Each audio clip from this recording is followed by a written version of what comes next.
Good morning. Welcome to the Celtic Way morning briefing live where you are.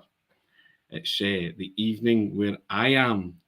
So I don't know if it's good day or good night, but I'll say both in terms of greetings. How are we? And today I am joined, Haggerty 10, Tony Haggerty, of course, and I'm in Australia, as if you didn't know. And I'm joined today by Aidan Macdonald at Aidan C. Macdonald. How are you, Aidan? You good? Yeah, I'm really good, Tony. How are you? I'm good. Yeah, I'm good. I'm just, you know what it's like, Aidan. You, you, you just play through it, don't you? You play through it, sleep deprivation, whatever. But hey, you cannot not enjoy an adventure and experience like this. It's been wonderful. But first things first, I'll direct you all to the ticker tape at the bottom of your screen. We've got a new deal, and it's a Black Friday deal. As you can see, Black Friday offer, and it's £1 for 6 months of full access to everything that we do. So if you like your tactical analysis, your stats bomb data, excellent columnists, in-depth scouting, feature interviews, match coverage, sit-down video specials, and some stuff that I do as well, Aidan, I think it covers that, doesn't it? It's £1 for 6 months. You know what to do. And we urge you all the time, www.celticway.co.uk/subscribe. And you might notice the t-shirt, it's the Adios t-shirt, an homage to Diego Armando Argentina on in the background in my hotel room. Currently 0-0, but there you go. Now, Aidan, one takeaway that you might have noticed doing the rounds on social media, Ange Unseen. I'll ask the question now.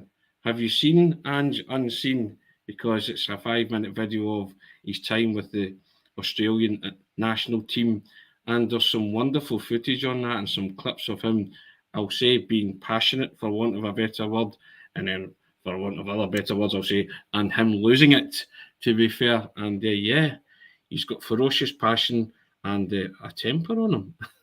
As our Ange. Yeah, I have seen the clips. In particular, obviously, there was the slightly shorter one. I think it was about 20 seconds when he's punching the whiteboard or the smartboard or whatever you want to call it. He was clearly very angry, but I think it was a goal Australia had conceded in a game. But yeah, I have seen it doing the rounds, and it was a great watch. It's also more behind the scenes insight from before his time at Celtic. There was obviously the We Never Stop DVD that came out about last season, and you got sort of wee snippets of insight. But yeah, that was really fascinating to see, how passionate and how he clearly is able to get a tune out his players. Indeed. And Carol Starfelt was asked about it. You might have read it in the Q&A today that appeared on the website. And he was asked if he'd incurred the wrath of Ange, and he smiled as he answered. He said, "Yes, I think we all have." And but he sort of said that he's one to cajole you back in if you've lost it, and he has a way with him, but it's all about passion. It's all about just getting the best out of his players. But he kind of smiled when we asked that, Aidan. So, I don't think the Celtic players are no strangers to a bit of the Ange hairdryer treatment when he needs to dig that out his locker. Yeah, I've got no doubt about that. I'm sure across Ange's time at Celtic so far, he's pulled out the hairdryer treatment. In particular, I think after that first friendly against Sydney FC, I'd imagine he was giving them at tight, probably at half time and full time, because he clearly wasn't happy with how the game went. So, yeah, I'm not surprised that Starfelt mentioned that. It's funny because that's exactly what I thought, Aidan. His calm response and demeanour on the touchline. I thought after looking at that footage, he punched the whiteboard and all that kind of stuff, that he might have given the boys a bit of that treatment after the Sydney game, because he came in and he was very measured, as I said, in his post-match analysis. But he was an angry man at the performance. Yeah, he wasn't happy, and that was clear from how sort of passionate he was in his post-match. And if that's what he's saying in public, I can only imagine in private that he was absolutely raging. But obviously, we've kind of discussed it at length. Me and you were on the live reaction special after the Everton game, both trying not to fall asleep. And then obviously there was the briefing yesterday. And we discussed how it was much more of an improvement against Everton. So hopefully that's the sort of performances that we see for the rest of the season. Now, with a bit more impotence up front, of course. Cut Rock comes in and says, pure passion. Don't deny that. It is pure passion. Carol Starfelt said that. And here's a couple of lines that Carol Starfelt actually said, if I can find them. He says, clicking into something and then not finding them. But we'll try and find it here. Give me a second, Aidan. There we go. Usual thing to load up. The Carol Starfelt was said. He said, sorry about this. I think we have very high standards. The manager's always pushing us every day to never relax. You can see it in training every day, and we are trying to be at it. And if we fall out of it, then the manager is there to push us back into it. And he was talking about he's not worried about complacency. And he says the manager sets the high standards, and that's how I think it should be. Every player pushing for Celtic and more should have high standards. If you throw players excuses, then they'll have them. You have to go out there and perform no matter what the circumstances. And he says, yeah. And he says he thinks most of the boys have experienced the temper at some point, but he's a really good manager and he knows what he wants. And he said, yes, we've all experienced it. So, I think, and while he was saying that, he was laughing. So I took it from that it's something that obviously they don't want to incur anytime soon, but it's there in the background because they know. Postecoglou said many times the guys know the demands that are placed on them, Aidan. They know what they're doing on a daily basis, and it should become second nature. Yeah, it's clear that the manager's able to get his ideas across, and if that involves, shouting or giving them the hairdryer treatment, then who are we to sort of can point or judge that? It's also been a very effective tactic so far, and yeah, if it's a motivating factor for the players, then it's only a positive for me. And the great thing as well, Aidan, with Carol Starfelt talking there, and Matt O'Reilly alluded to it as well, you just don't see a Celtic team, despite them being 9 points ahead, any complacency creeping in. The manager won't allow it. The players won't allow it. They will, as they say, run their own race. I guess the manager encourages them not to look at the league table. It'll always get bandied about that you're so far ahead at this minute in time, but I don't think it's something that the players are consciously aware of in terms of, they know they're at the top of the table, they know how many points they are ahead, but I think it's something that's put to the back burner because they just strive to win football matches. Yeah, there's no doubt that the team will be making sure that they're just 100% focused on the job at hand. Being 9 points clear is great at this stage of the season. It is more than any sort of fan could have hoped for, but you can't get complacent because there's still a lot of football to be played. There's still 3 derbies, plenty of league games, a cup semi-final, hopefully a final, and then the Scottish Cup as well. So you'd hope win leagues in November. Do you know what I mean, Tony? But the manager knows that. He was saying that himself when it was a sort of opposite way I thought last season in terms of the points tally. I know it wasn't quite as much as 9 points, but it was about 6 points at one stage, I think it was. So he was making clear that the league wasn't over then. So no doubt you have the same mindset this year as well. And that's what you want. You want them to be constantly want to improve and not be happy with what they've got, because that's how you strive for success and you do maintain consistency. So I've got no doubt that anyone who's under the impression that the league's over will be getting, as we've already mentioned, the hairdryer treatment off Ange. It's a fair point well made about the fact that the league wasn't over when Celtic were 6 behind last season. They managed to turn that around, didn't they? So I think, if anything, that's a great yardstick, isn't it, to use and a motivating tool that you can come back from a deficit. So Celtic will have to bring their A game once the league football recommences, Aidan. Yeah, no doubt about that. They'll need to keep on the sort of consistent run that they've been on in the league. Obviously, they've won all but one league game, and across this calendar year as a whole, in terms of the Scottish Premiership, I think they've only lost 2 games. So, that's actually incorrect. Across this calendar year, they've lost 2 domestic games. One of them was the semi-final, obviously, and then the game against St Mum. So, before I get pulled up about that, I had to just check that there. But, yeah, so as long as they do sort of keep this consistent run going, they'll be in a really good position, hopefully come May. Guys, get your questions coming into the comment section. I'll endeavour to answer them if you've got any one. Personally, for myself, having been over here and watched the games and stuff, and I'll, as I say, I'll endeavour to answer them as best as I can. Tony's got a tan. It's a tad warm, so I'm Scottish. A burn, Aidan. You know what I mean? These things happen. You can't get away with anything, Tony. And somebody else mentioned, you can't. New hairdryer treatment on Tony as well. That's just my normal. I did kind of roll out of bed, and it costs a lot of money to look like this. You know what I mean? I don't just roll out of bed, although I've perfected the hedge drag through a man backwards look, Aidan. You know how it is. I've got it down to a fine art. It's a look I've perfected. But yeah, as well, if you've got any so questions, guys, I will endeavour to answer them. But I mean, we don't read too much into the results, Aidan, of the Sydney Cup. But the manager did stress he wasn't happy with the first performance, but he was very happy with the second performance. And I guess you look at the positives of that. They played very well, but also we also asked them about the fact that Callum McGregor is coming back after the breaks or the World Cup's finished. You've got Carl Starfelt easing his way back to full fitness, getting some minutes, game time and minutes there. So there's all sorts of different wee caveats and things that you can throw into that mix that will help Celtic moving forward.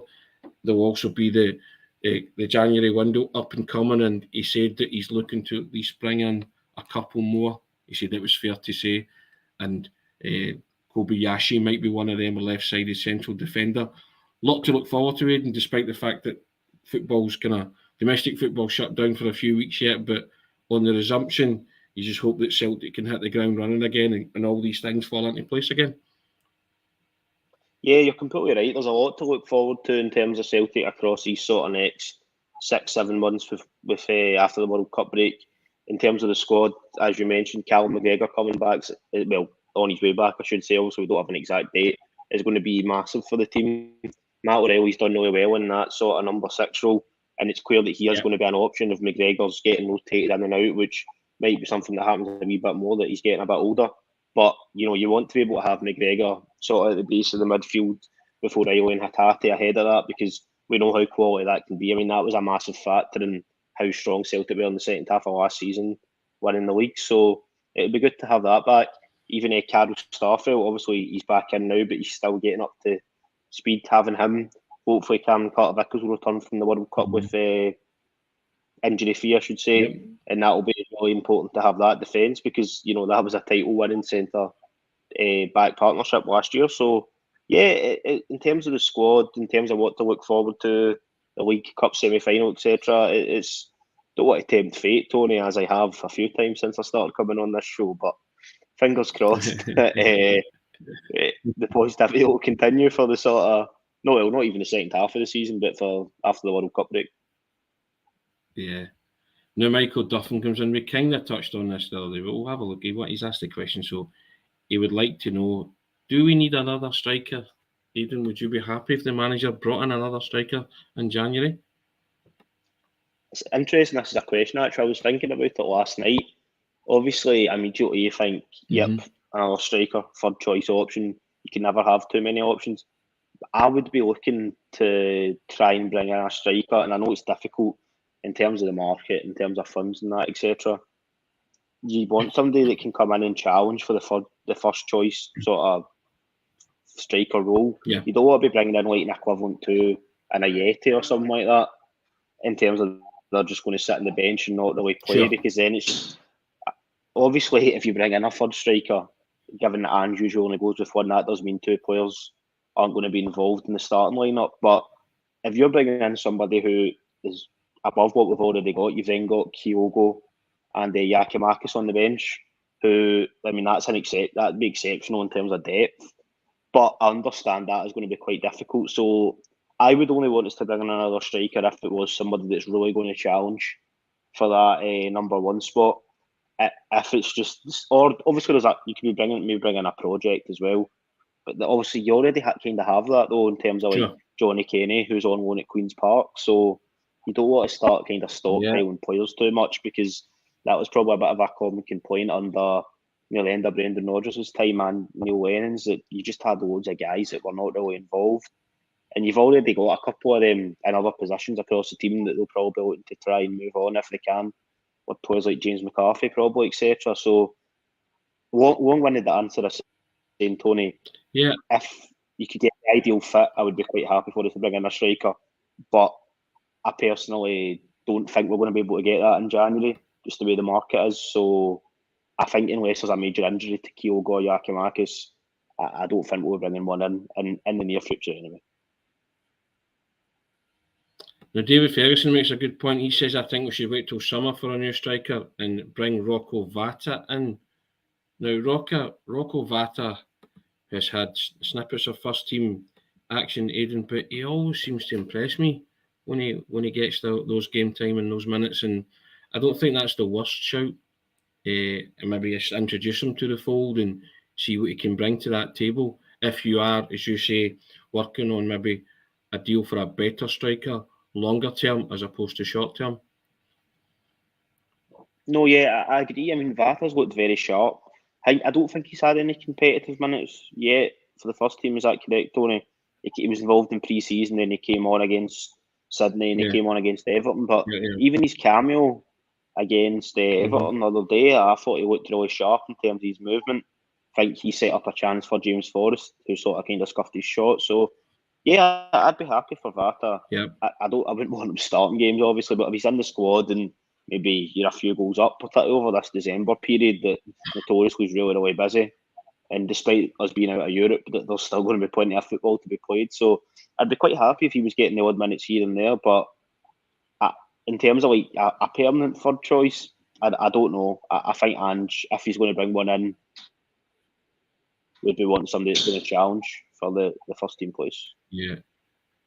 But I agree wholeheartedly with Andrew Gallia here, who says we've got two good strikers. I want to stress that we have got two good strikers at the club, two cracking strikers. Yeah, no, of course. So I wouldn't be too perturbed if they didn't bring in a striker, but if they did, then I would be happy too. And I think Kaiser said, what about Moussa Dembele on a free at the end of the season? Is that the romantic and everybody talking there, Aidan? Is that... Would you see that? Would you like to see that? Moussa was a fantastic footballer for Celtic and a great striker for Celtic, and he is much loved, isn't he? Yeah, Moussa Dembele, one of my personal favourite Celtic players, definitely the last sort of 10 years anyway. He was absolutely superb. I don't think I can quite see it. I think he'll probably have sisters in the Premier League and that, etc., and probably feels he's done his time at the club, but yeah, don't get me wrong, if it was offered, I'd be absolutely all for that. Is Ange the kind of guy to go for Moussa, or would the fans be going, what's the manager doing, Aidan? Know what I mean? Going for Moussa. That's a good one there, Tony. I like that. Now, I think everybody has affection for Moussa Dembele, and we'll see what happens, and you always leave it in the hands of the manager to decide who his targets are. But I don't have a problem with the two that Celtic have up front. I'm be interested to see if Rocco Vata could maybe, be inspired by those two if he gets first team minutes or just starts to make squads and see what he could bring to the table. Because I think the boy's got a bright future, and I'd like to see him get minutes, and so that we don't end up with a Ben Doak situation on our hands. We lose another precocious talent. I would like for Rocco Vata to succeed at Celtic because I think he's got something. Yeah, I mean, fans will be very wary of the sort of Ben Doak situation. Obviously, he's probably developing a bit quicker than Vata, probably to do with the environment he's in, etc. He's having first team minutes under 21 football for Scotland. I think he's moved up to play for Liverpool's under 20s or under 21s as well. So, yeah, yes. I can understand why fans will be wary of that happening, because I know the club have lost quite a lot of youth players. Really, the last sort of, probably going back even 5 years now. So, I know fans will want to make sure that doesn't happen again. So, yeah, maybe Vata will get some minutes. We'll just need to wait and see. Obviously, lot of football to be played between now and the end of the season, so there'll be plenty of chances if Ange thinks he's ready. Now, Andrea Gallia comes in. Big $64,000 question coming up there, Aidan.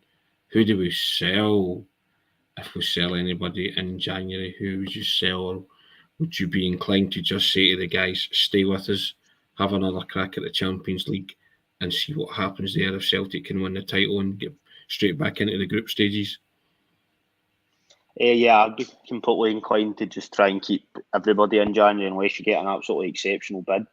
I think given obviously the players that are at the World Cup, such as Juranovic, etc., there could be a chance that if he has a really strong tournament, maybe you get a bid that the club can't turn down. But I wouldn't really be wanting to lose anybody in January, because I know the manager said there's plans in place, but probably a lot of that's to try and strengthen the squad and keep the players that are already there. So you leave yourself a bit short if players are going in January. I think it would have to be a decent fee for any first team player, really, because they're all signed up on sort of 5-4 year, maybe some of them that came in last summer going into that sort of 3.5 years. So there's still plenty of time left, even if it's a case of keeping them to the summer, so it gives you more time to work on bringing other players in. Sean Martin's take on that security is underrated, Aidan. You know what I mean? So I know that is Sean's favourite line. What do you think, Tony? Have you got players that you think we could maybe sell? I think we've got some valuable assets there, but I wouldn't. No, I would be loath to sell anybody, even Juranovic, and everybody's talking that he's the most likely. But if I'm Ange Postecoglou, I'd be saying to the guys, listen, those moves will come if that's what you really, really desire. But what I desire right now is to build a team that's capable of getting into the Champions League and winning football matches. That's my next mountain that I want to climb. I want to win this title again, and I want to go back in and make a real fist of it in the group stages. I think that's enticing, and unless some other club can offer the Celtic players that at this given moment in time, and I don't think they will. I don't think a buying club will be a Champions League straight into the group stage entrant. Could be wrong in that, but I'm quite confident that it won't be the clubs that are interested. So if that's the case, and I'm Ange Postecoglou, I'm saying to them, give me another year at least, and we'll reconvene next summer. No, not this summer, not January or the summer there, the following summer. And if it's still your intention that the grass is greener somewhere else, then you'll go with Celtic's blessing, but Celtic will be suitably recompensed for your talent and your services, and then the process starts again. And they put that theory into practice that they are ahead of schedule and they're working on things, and they're because I asked them a question about acting like a big club, and he said, yeah, that's exactly what Celtic are doing. And I think when you see things like that, they're projecting ahead. They're in a good place. They will lose players at some point during Ange's tenure, whenever that is anybody's guess, but they have got contingency plans, and they'll know that the money that they get for these players could be top dollar. So it gives them scope to go and find the next, whoever that may be. For want of a better argument, say it is Jota, they'll get suitably recompensed for Jota, and the work right now, the groundwork's been done on finding the next Jota. Right now, they are looking, and whoever that is, then maybe they can get an early jump on everybody, as they did with Jota. So I think that's acting like the club that Celtic fans deserve, and that's what they want, and it's encouraging to hear them talk like that. But right now, I'm talking summer of 2023 before I would want any of those guys at the club at this moment in time to think about up in sticks and leaving. And hopefully by that time you'll have won the title again, and you'll have gone straight into the group stages of the Champions League again. And I think that's a wonderful carrot to keep players, but you have to go in the next time and claim some scalps, don't you? Win some football matches. Easier said than done, I get that, but that's what the manager wants. I think that's exciting. Yeah, I completely agree.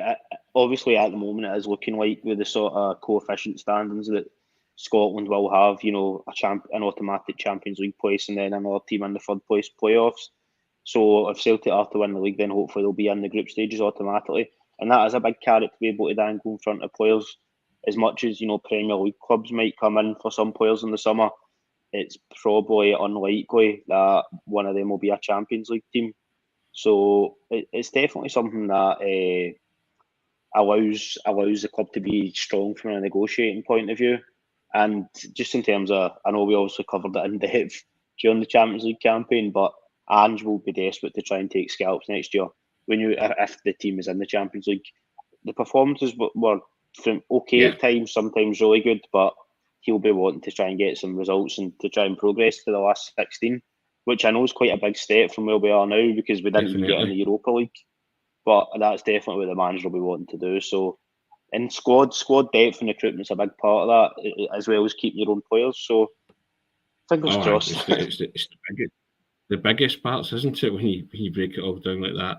Now, Andrew Galea comes in and says, I think Celtic are an attractive club for big clubs to loan their project players to. Now, I get what he means by that, but I think Celtic are all projected out, aren't they? And if Celtic are going to get other clubs' players, I want them to be first team ready, Aidan. I've got to be honest, and showing signs of real promise.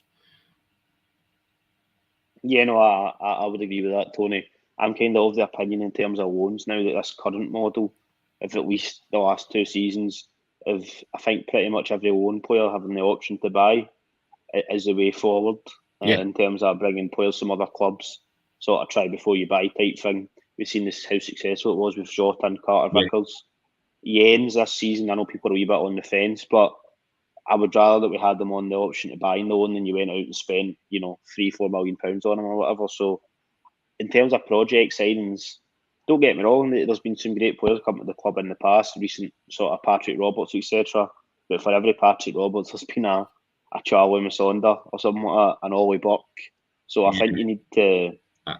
It's hard to balance it unless you get offered like a world class talent. Do you know what I mean? Which is probably what a lot of people thought Charlie Masonda was going to be, or that's what he was being tipped to be. Yeah. If you get like a really, really top player that's 2 years from now going to be like one of the best players in Manchester City's team, for example, and you get offered them on even maybe an 18-month loan deal, that could be something that the manager thinks maybe. But I think these sort of like 6 month, 1 season, and it's players you're never going to have a chance of signing, whether it's because of wages or because they're so highly thought of.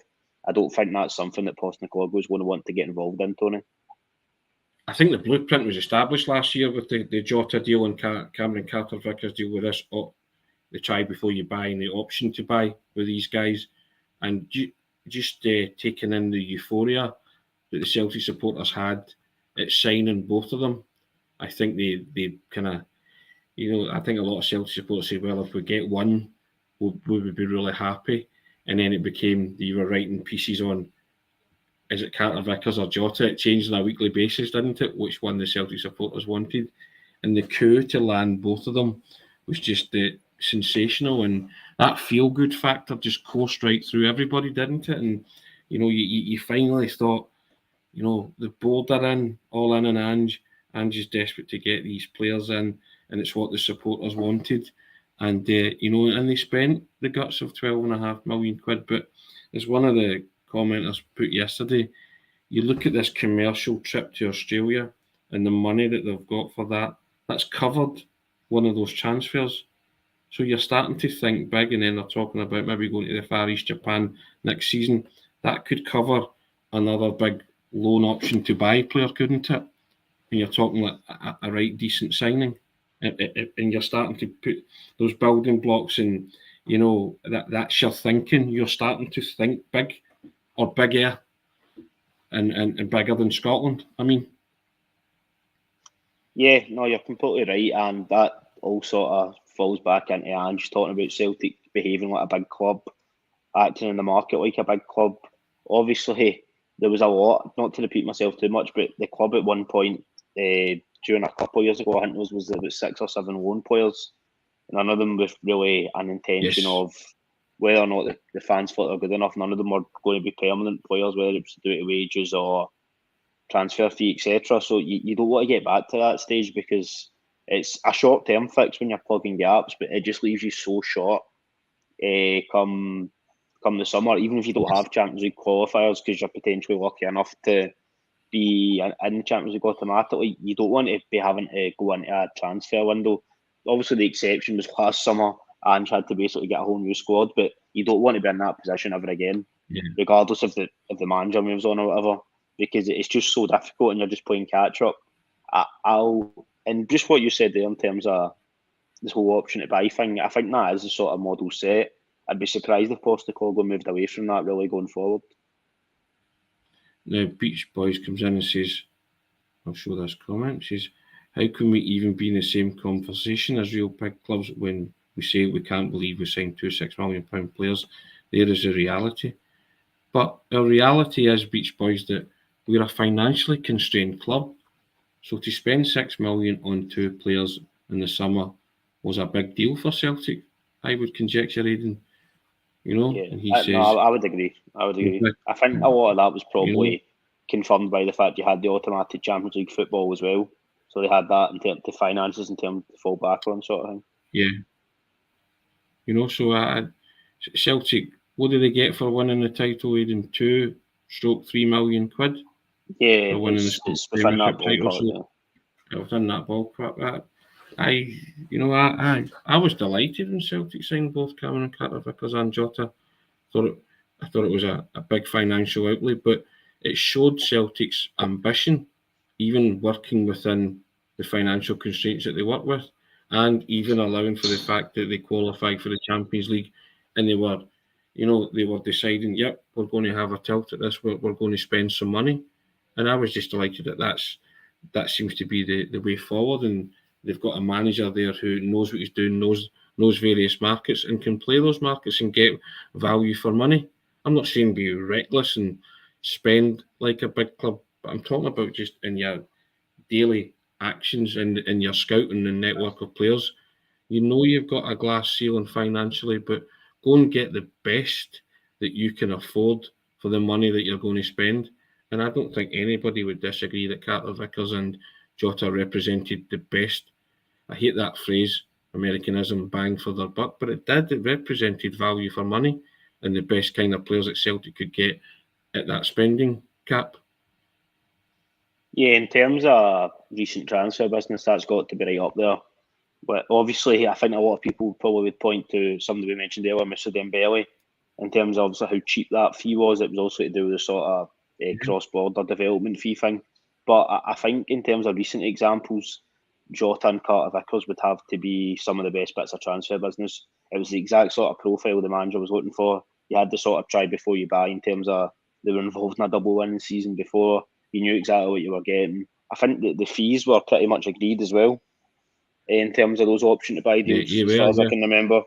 So, yeah, that was probably ideal transfers. I understand every single player you get on an option to buy, even if you wanted to buy, even if you wanted to purchase every single one of them, they're not all going to be quite maybe simple or as effective as these two have turned out to be. But in terms of recent evidence, there's no reason why they should move away from that blueprint.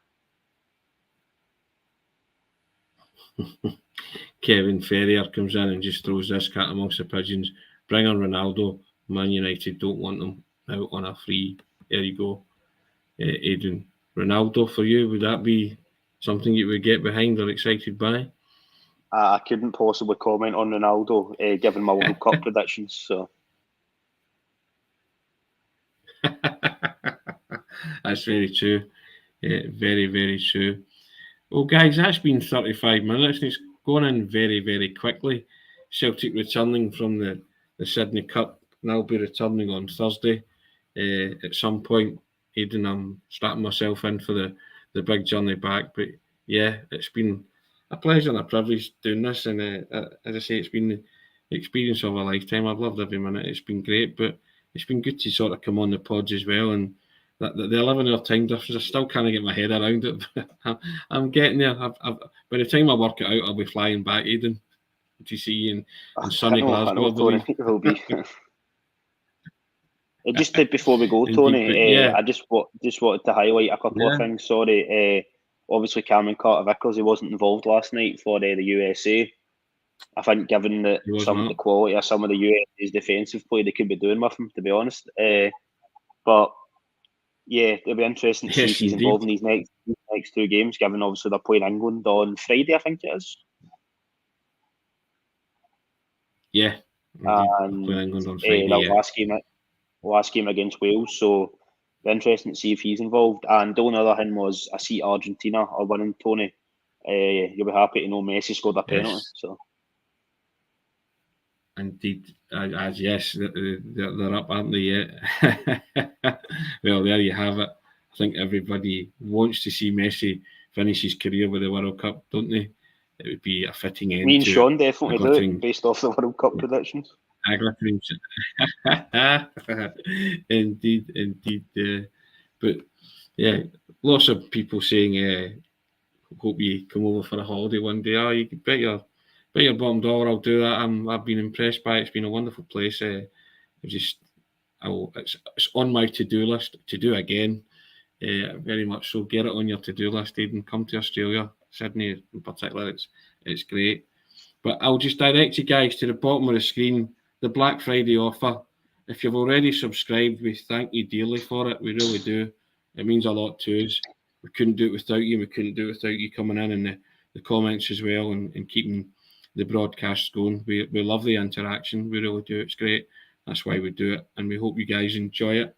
But it's £1 Black Friday offer, £1 for 6 months, full access to everything that we do. The tactical analysis, the stats bomb data, get excellent columns, we'll get in-depth scouting, we'll get feature interviews, match coverage, sit-down video specials, all for £1. All you do is hit a button, www.celticway.co.uk/subscribe. As offers go, Aidan. That's great, isn't it? That's a brilliant offer. Yeah, no, it's a really good offer, and as you mentioned, there's all sorts of diverse content. So yeah, get yourself involved. And I've just been reminded by the commenters in the section that the Socceroos are on at 6 a.m, Aidan, my time. So if I want to watch them, the green and gold, I'll be getting up at Dick Dock o'clock. I might actually do that because I would be intrigued to see how they get on. They're playing the world champions, France. Aaron Moy, obviously. That's a bit of a tricky one, is it not? Yes, and Aaron Moy, yep. Interest for Celtic supporters to see how he does. Be good to see him getting some game time. So yeah, I think I'll set the alarm for that one, Aidan. But I'd just like to say thanks to everybody and tune in tomorrow. We'll do it all again. Black Friday offer, £1 for 6 months. You know what to do. www.celticway.co.uk/subscribe. I've been A Haggerty 10 Twitter handle, as you know, and I've been joined by Aidan C. Macdonald Twitter handle. Thanks, Aidan. Top class as ever. And I shall see you at some point this week. Good old indeed, Scotland. Indeed. Take care, guys. Thanks for the comments. Speak to you soon. Cheers, guys.